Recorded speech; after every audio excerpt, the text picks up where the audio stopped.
Hello there, mate. Now it's too zoomed out. I don't know. Anyway, hello. I feel like a child's presenter when I do that. So, here we are. We're back again.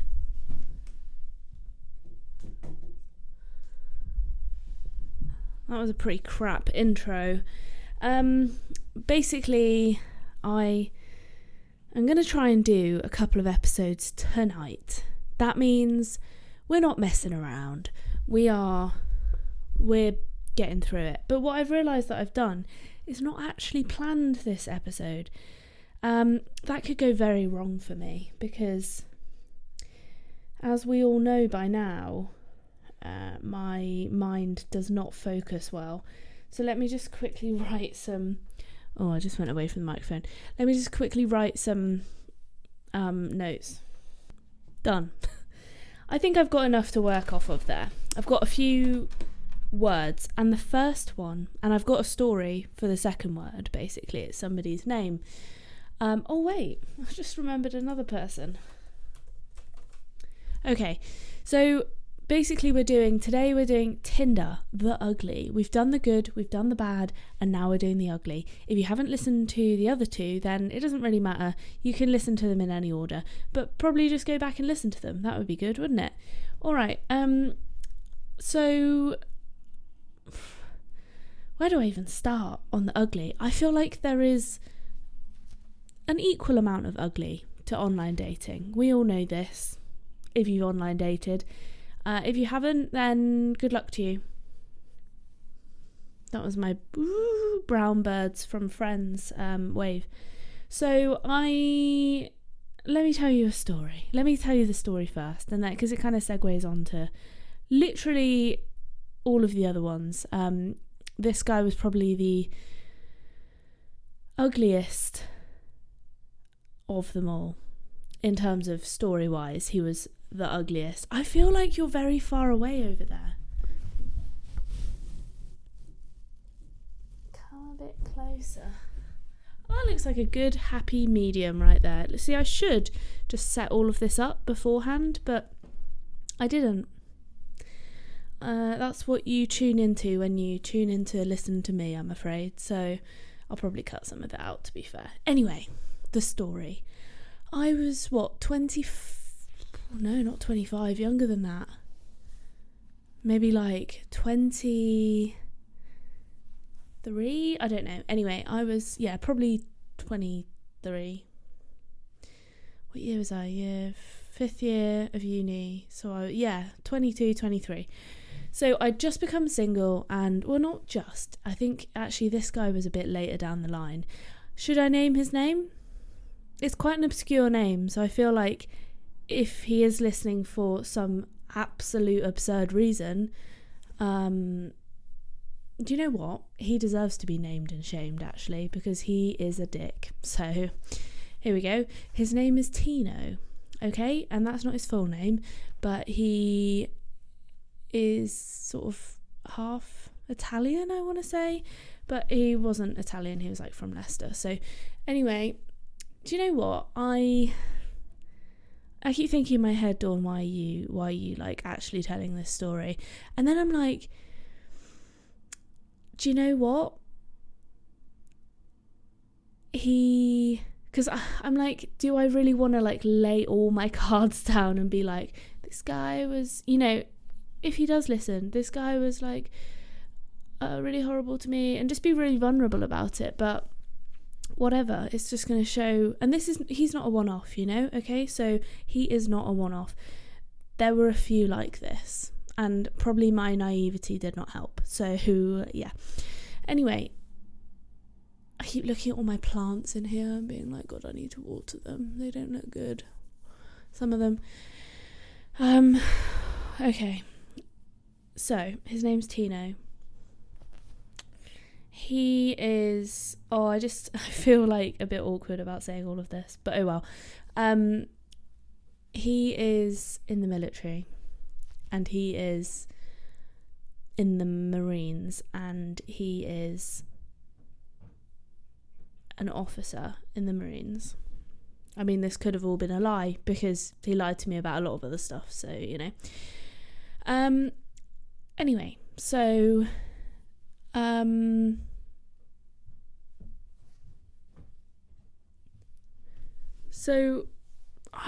we meet up, and I've kind of basically told you the end of the story now, haven't I? Because I've told you that he lied to me and that he's a real shitbag. So you kind of know, like, where this is going. Maybe I shouldn't have told you that, but there we go. I've learnt a lesson there. I mean, the episode is called Tinder, the ugly. It's not going to be a happy story, is it?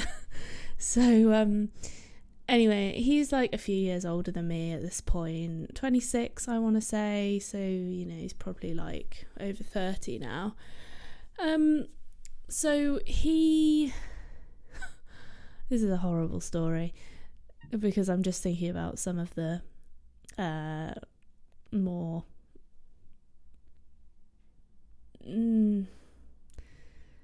untellable parts. So basically, yeah, he's a Marine, a bit older than me. We matched on, I think it was Tinder, and we were messaging, and he was like, oh, I love, basically like complimenting me. This man knows how to play a girl, okay? By the way, if you're like married to him or dating him, this was a long time ago. I doubt he's changed. No, he might have done. But also, I'm sorry if you were in a relationship with him, because I wouldn't be surprised if he was in a relationship and decided that he was going to go and do his own thing. So the interesting thing is, I am painting this picture of like a really evil, villainous, cheating man, but actually, and this is the issue, is he came across, by significant lying, he came across as a very genuine and nice person, and somebody who wanted to like actually get to know you as a person rather than just shag you and what's it called? Fuck and chuck. That's the only one I can think of right now. So yes, he basically, we meet up. I'm half an hour late, like nothing's changed. Maybe this was my punishment, I don't know. Anyway, I'm half an hour late, which is just a really shit thing to do as a date person, but also to a guy in the military, because they love being on time. So anyway, he stays around for that, but we meet at a pub. Yeah, I guess it's a pub. We were in Plymouth at the time, and we meet there. I'm half an hour late, and he's like, we get on very well, okay? There's like a quiz. I think we do a quiz together, and yeah, it was a good time. He's like, oh, I really love a girl that knows how to spell or something. He did like an English degree or something like that. And yeah, I was just throwing out the compliments, like like he liked how I looked, and he thought we got on really well, and he didn't just want like a bang. And I thought, oh great, like maybe it's a nice guy. Again, I do not say that just because he was like it that all men are like this. I'm just recounting my experience with this man. Anyway, it's going to get a bit steamy here, alright? Maybe a little bit. I won't go into too much detail. We get quite drunk. We get like these pictures of mojito. I think we get like 2, like it was crazy. We kiss, okay? Yeah, it's very drunk. My friend gives him a lift back to where he like is, and I go with them, and he's like, oh, obviously I go with them because it's my friend, but he's like, oh, I don't want to, like, not that this would have happened, but I don't want to come back tonight because, I don't want to do anything tonight because, I want to wait and stuff like that. I feel like maybe now I say it back, I'm like, that was probably a red flag. A guy being like, I don't know, this is the problem. Like, I think about it a bit and I'm like, no, maybe he was just being nice. And then I'm like, no, what guy vocalizes that? I don't know. So anyway, he's like, yeah, I don't just want to like jump into bed with everybody. And I thought he was the best thing since sliced bread. You know, he was confident, he was good looking, he was like active, he was muscly, we got on. And then I think, we chatted, and like, I think the day after our first date, he like messaged me like early in the morning, and it's like, oh, like, anyway, the guy gave me butterflies. Yes, I'm admitting to that. This is why I say butterflies are not a good thing, because they make you feel excited and on edge, and like, I don't know if that's a good thing. Like, we're kind of taught that it is, or we should get butterflies, but I don't think we should. I think it's just kind of like nervous danger, like excitement, but I don't think that always translates to a like long-term situation. In fact, all the guys I've got butterflies for, obviously they haven't lasted, you know. And for Tom, it was more like a neutral, continuous growth, not like a, oh my god, he's the best thing ever. That's not saying like I don't like Tom. It's that, you know, I think I don't know, I just think it's better to have that slow increase. So anyway, I think, did we meet up again? I think we only met up twice, or maybe 3 times. Anyway, I think as soon as he realised that, I'm not going to go into the significant details of it, we'll keep some of the mystery here, okay? I think after he realised that sex was not happening, he was like, he said that he was at some kind of event and that he didn't have signal, and then that's when the ghosting kind of began. I don't know what that noise is. That is when the ghosting began, because, I mean, I say when it began, like it went on and off. I think it did. I think he blocked me on WhatsApp and then said his phone was off, but I'm sorry, but your WhatsApp picture and name and stuff don't disappear when your phone's off. And anyway, so he comes back online, you know, he's like, oh sorry, my phone died. I don't think that's what happened. Looking back at it now, he was probably with somebody else, or I don't know, some reason to hide it.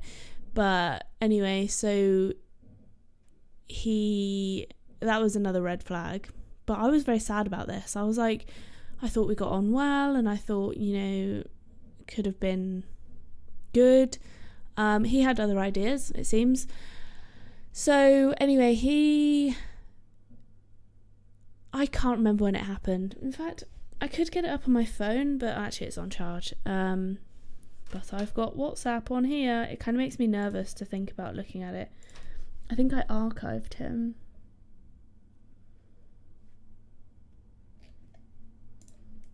Let's have a look.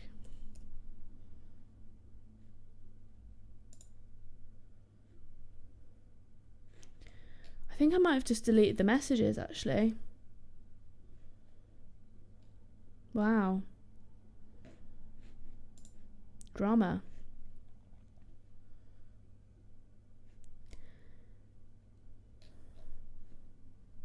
Anyway, he's still an unknown blob on my WhatsApp.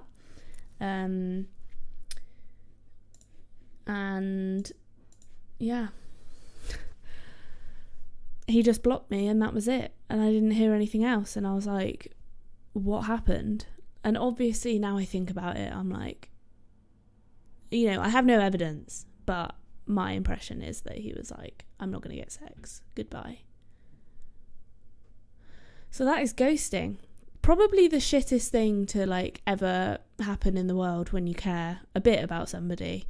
I wasn't like, you know, in love with him, but like, I keep saying like, but I was excited to be in his acquaintance. If I saw him again, oh my God, I'd fucking ruin him. If you're listening, I'd fucking ruin you, okay? So, as in verbally, I'd ruin you. So, you know, come out of the woodwork, my friend. But no, that would be really great. I would love to be like, what was that? He would never own up to it though. That's the thing, is they never would. Once a liar, always a liar. No, I am baffled, just baffled. But anyway, it seems like it was lies from the start, essentially. Then we move on to, let's just talk about ghosting for a little bit, because ghosting, oh boy, I feel like I've skimmed over it, but it's probably the worst thing that happens to you when you are online dating. And it's not uncommon, like it happens fairly regularly, and that is a sad fact. But the truth is that these people don't have any affiliation to you, and they probably don't really care. So just blocking you or not replying is not really a problem for them, and it's kind of easier. Look, I get it, right? I think I've ghosted purposefully one person in my life, and I still slightly regret it to this day. I've probably accidentally ghosted more people, but unintentionally, you know, you just forget to reply. So I'm not an advocate for ghosting. In fact, I after these significant ghosts that I had, I was like, I'm vowing to never ghost anybody, because it's the worst feeling in the world. It's just like, it's much worse than somebody just saying, yeah, I'm not feeling it, sorry, or like my circumstances have changed, or I'm not in a place to date, or whatever, you know, make up that your cat died and you can't go on dates because you need to hold like a massive funeral for it, and you're gonna have to save up for it. I don't know, just say I'm not interested, okay? It's not that hard. And most people aren't going to be like, why? Like, or try and like beg for your comeuppance, or I don't know if that's the right word. They're not going to try and like beg for you to come back to them after you've met them like once or twice. The likelihood is they'll go, okay, or they might ask like why, but that's fine, you can just answer it. So yeah, it's a sad time, and maybe it should be a crime. Maybe ghosting should be an actual crime. I'd enforce it. You're going to jail, sir or ma'am, for ghosting. You can't ghost me because I'm a police officer. What would their sentence be? I feel like their sentence would be however long they strung along that person for. That's a good sentence, I think. Because the thing is, when you're left with somebody who's ghosted you, or not left with them, in actual fact, you start to question, did I do something wrong? Was I not attractive enough? Was I, why? Like, why? You're just asking why. And I've just got a message from somebody saying, please review. Why double please? He's very dramatic at the moment, Usman. Calm down. Please review.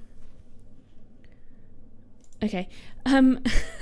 So Tom is making some real noise down there. I don't know what he's up to. Sounds like washing up again. I can't remember what I was saying again. But anyway, let's move on to... Okay, it's a typo. he doesn't need a double, please. Let's move on to somebody I call fuckboy.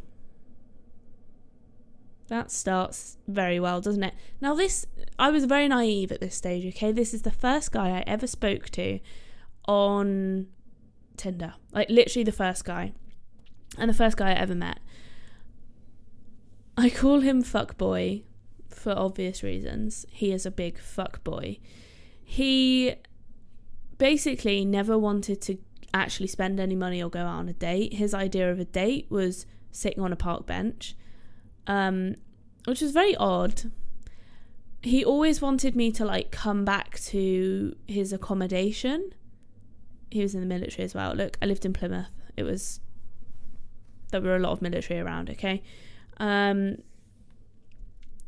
It's either that or students, or Janners. No. There were people that worked at Babcock, to be fair. Anyway, he was like, oh, sorry. He was always like, come back to mine. Come on, I'll get you in the military base. I was like, no, I don't want to come in the military base. Always wanting me to go back to his or to come over to mine. And I was like, no, it's not happening. So we met up and then we just drove around. And I was like, this is really weird. And I was the only one that had a car, so I had to drive him around. We went to get chicken nuggets from McDonald's. That was weird. It was all very like 15-year-old. Oh wait, no, 15-year-olds can't drive. It was all like 17-year-old. Like, it was like I was 17 and I was like, what is going on? Why can't we just like go out for coffee or like a normal date?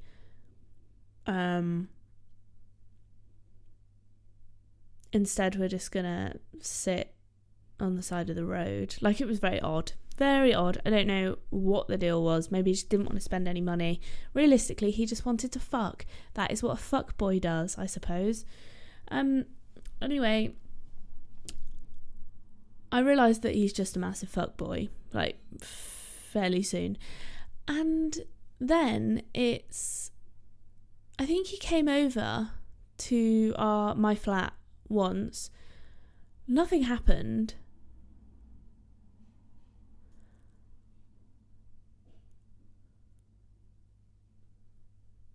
But, that was a long pause. I was just trying to remember what happened. But he then remembered where I lived. And he drunkenly, at like, I can't remember if it was 2 or 4 a.m, but it was early hours of the morning. At like, I think it was 4 a.m. 4 a.m, the dogs start barking. The dogs never bark in the middle of the night. Like, it is their best quality. They just don't bark. It's like bedtime, that's it. I guess there's no noises around, but anyway, knocking at the door, it was terrifying. It was like 4 a.m. and somebody's knocking on the door and you can see because it's like a glass door, you can see their silhouette through the door. And he's calling me. He calls me like 10 times, knocking on the door. I do not answer the door because I'm like, he's going to murder me. And my housemate's there and she was terrified. And yeah, we just pretended to not be there or not to hear it. Anyway, I messaged him, or he messages me the next day. Apparently he has completely forgotten that this all happened. And I was like, as if. Like, I don't believe it. You were in a state that you were able to walk to my house, remember where it was. It was also a back entrance, so there was no like numbers or anything. Climb up the stairs all on your own, knock on the door, ring me about 10 times, stand there for about half an hour. I don't believe that you don't remember any of that. No. That is how I knew he was a fuckboy. Because that was one massive lie. I understand you do things when you don't remember doing things when you're drunk, but all of that must have taken like at least an hour. You don't remember literally none of it. You remember none of it. So I was like, goodbye. Anyway, I changed his name on my phone to FB. Pretty obvious why. And never spoke to him again. I was like, I can't be dealing with your shit, so bye. Okay, that's him. So the ugly, fuckboys, ghosting, and men turning up at your door at 4 a.m. None of those are fun. Okay, we move on to another one. Lies. Because I don't know if this man was allowed to be on online dating, and I can't even remember his name now. But sorry. But I keep doing these podcasts really late and then yawning a lot. But what was his name? God, it's very unimportant to the story. But you know, when you're like, what was it? I can't remember. Oh yeah. I've also just turned one of the lights off on my light box and it looks so much better. I was literally like glaring. If you want to watch the video, it's on YouTube, and a week before that, as in it's like early release on Patreon. So I've actually changed the situation now. It's released on Patreon like this week, and then next week it'll be released on YouTube. So so you can watch either. Anyway, where was I going? Fine. Now, I see a strong connection with all of these people, and don't get me wrong, not all of the people in this situation are like this. Now, what I notice is that they are all in the military, including the lying man who I haven't spoken about yet, whose name I have forgotten, but I feel like it begins with B, and I don't know why. Let's call him Bradley. I don't know his name. It's really annoying me. Anyway, Bradley, I can't remember how I found out, but he's like, I want sex, like literally like, I want sex, like didn't even lie about it. But I think he got like suggested as a friend on Facebook to my friend, and my friend was like, have you seen Billy? I've just remembered it. Have you seen this guy? This guy that you were speaking to, his Facebook profile? And I was like, no. Anyway, on his Facebook profile, he is married and has marriage pictures. When I confronted him about this, apparently she knew that he was like, I don't know, swinging or whatever you want to call it. I have no issues with this whole swinging thing. But I don't know, maybe it scares people off if you go, by the way, I've got a wife, but she's okay with me swinging. That probably freaks people out. So maybe you just don't tell people. And he was honest about it, I guess, when I asked him. So maybe it's not all a lie. I don't know. I'll let you decide that one.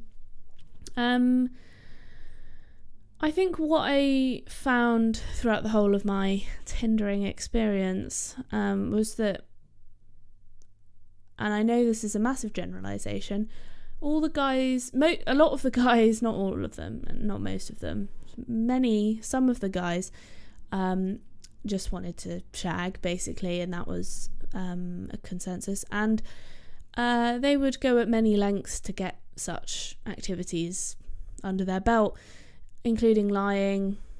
That's mainly it. Lying is the bad one. I think all of the lying and the ghosting and the like fuckboy rounding really makes you lose your confidence. Like, it's a real slap in the face. You know, you've just started dating again.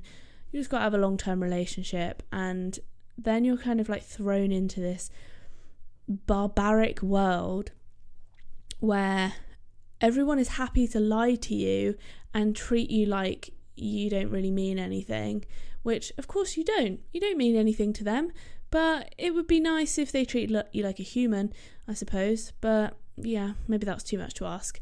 So I understand there are guys out there that are very lovely. I maybe didn't match with them, or I don't know.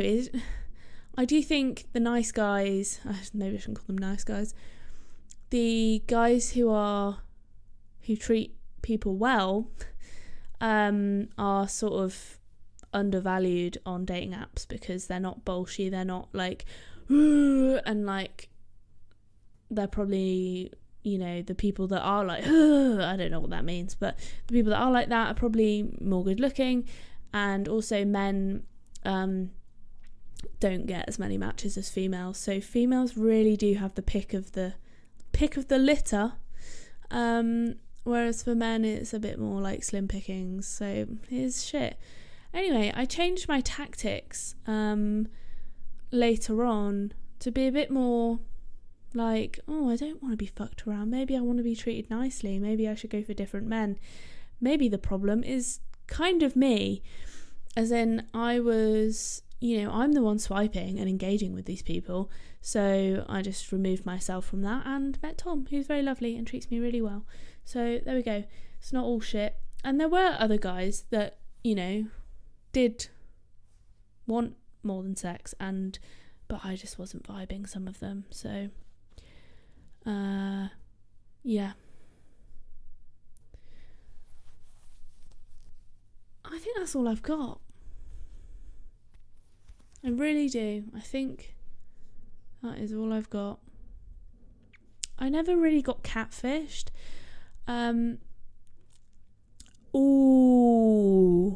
I've just remembered a really good story. Wow, how did I almost forget that one? Okay, I'm very excited for this. Okay. His name is Jim.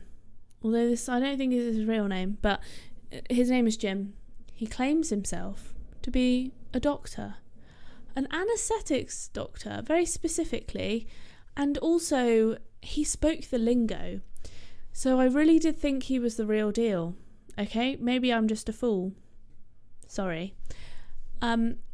So, we talk about like cannula sizes and like treating patients, not like confidential problems, but yeah, and you just kind of got the vibe that he actually was a doctor. But then, yeah, this was very naive of me. Look, I was young, okay, and trusting. I actually feel a bit embarrassed telling this story, but whatever, we've all been there.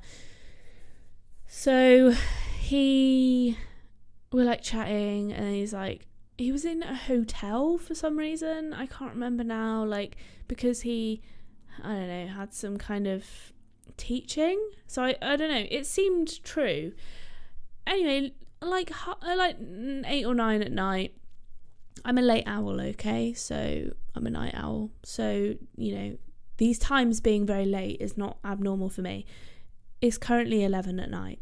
I regularly podcast and do things very late at night, so so meeting somebody at like 8 or 9 p.m. is like not a big deal. Anyway, back in the day, when I was dating, I used to like put makeup on and get dressed up ish, and shower and do my hair and stuff like that. I mean, look at me now, not actually the case, but yeah, I used to like make somewhat of an effort. It didn't take me long, maybe 15 minutes to half an hour, all inclusive. But so I get ready, we're gonna go meet, and I don't know what we're gonna do. We're gonna go drink. I drank a lot, it sounds like, in uni. I mean, that's what you do, isn't it? So we're gonna, excuse me, I'm sorry, we're gonna meet up. So I think, did we have each other on WhatsApp as well? Sometimes I just know stuff, and then sometimes I really have to dig in my memory. But I mean, surely that's not that weird, given that it was a very long time ago, and also it's not really something I regularly think about. I think, I don't know, maybe we had each other on like Snapchat, or no, not Snapchat. I don't know. We had like 2 mediums of messaging. And I'm like, yeah, I'm almost ready. And that's when, and then I'm like, okay, I'm about to leave. And then that message doesn't send. And I'm like, what's happened? So I go onto the other messaging platform and I'm like, about to send the message. And then I realise that his details or whatever, maybe it was Snapchat, have gone. I'm not able to send him a message. And I'm like, fuck. This guy has literally tricked me into getting ready. Thankfully, I didn't leave the house. That was the good point. You know, he could have been like, yeah, I'm come to the travel lodge. I'll meet you there. But I didn't leave the house, but it was still quite shit. Like, it would have been way worse if I'd been stood outside in a place waiting for him and he'd just been like, bye. But like, this must have been a doctor or a medical student or something, or someone that knew some kind of medicine or was playing some kind of joke who did this. I still have no idea who it was. Whoever it was, you're a dick. Because why would you do that? Like, what satisfaction do you get from doing that? I do not know. But yeah, that was a bit crap. He was probably a bit too good to be true. I think the pictures were probably fake looking back on it, but when it is a bit too good to be true and you're young and naive and excited because you're like, oh my god, a doctor, because I was a medical student at the time, you don't kind of think about those things. You're just like, oh cool, I get to go and meet somebody, that'll be fun. But if that was a doctor, like, what a fucker. And I tell you what, if I could pay somebody, oh my god, if I could pay somebody to go and find out who that is, I would pay them. So if you know anybody, let me know. I'll pay you, because it's surely trackable. Like, you can figure that out. It's quite in the past now, but you know, data. But why would, you might be saying, you sound like a crazy bitch, why would you do that? But it's like, I feel like that person is a doctor and I feel like I might know them, so it's kind of like, I kind of want to know who that is, and in a way I want to be like, why did you do that? Because it's fun to call people out when they've done something shit. Not fun, but it's like satisfying, and them to be like, yeah, and then be like, oh, I really fucked up that I didn't think I'd get caught, but you did. Anyway, I think that concludes my Tinder the ugly. Yeah, I didn't get technically catfished, like I didn't meet up with anybody who catfished me.